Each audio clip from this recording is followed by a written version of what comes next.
new government takes charge. But as the cabinet gets set to meet later this evening, as Parikshit was highlighting, sources are also telling CNBC-TV18 that the cabinet may consider approving the construction of an additional 2 crore rural houses. Sapna Das is here with more details. Sapna, what are you picking up from our sources?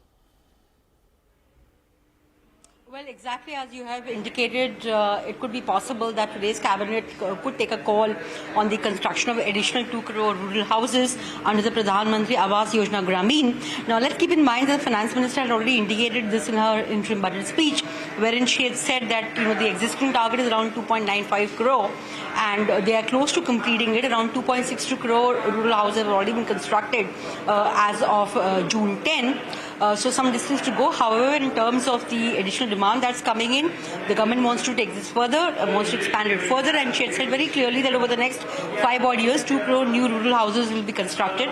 So that scheme possibly is going to see some kind of traction, some kind of action approval from the cabinet today. That's one. Also, let's keep in mind around 45,000 crores have already been allocated for rural housing in this year's interim budget. So we'll have to wait and watch and see what can be the additional fund allocation, because what we are getting to here is that probably per beneficiary the benefit is going to be raised.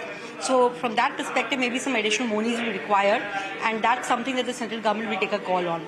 So that's one. Second, we also need to keep in mind that there will be some immediate priorities for the finance ministry, of course. July budget, or rather the budget is the next big, that's a big one to watch out for. And apart from that, possibly, some kind of a call to be taken on the 8th Pay Commission, the setting up of the 8th Pay Commission. That could be likely. Also in terms of stitching together some kind of a financial aid / central assistance package for Andhra Pradesh particularly, and maybe even for Bihar. There could be some call on that as well in the coming days. And last but not the least, unveiling of new pension reforms probably, because if you keep in mind, in last year's budget, the Finance Minister, Nirmala Sitharaman, had said that they'd set up a panel to look into the entire scope, basically OPS versus NPS debate.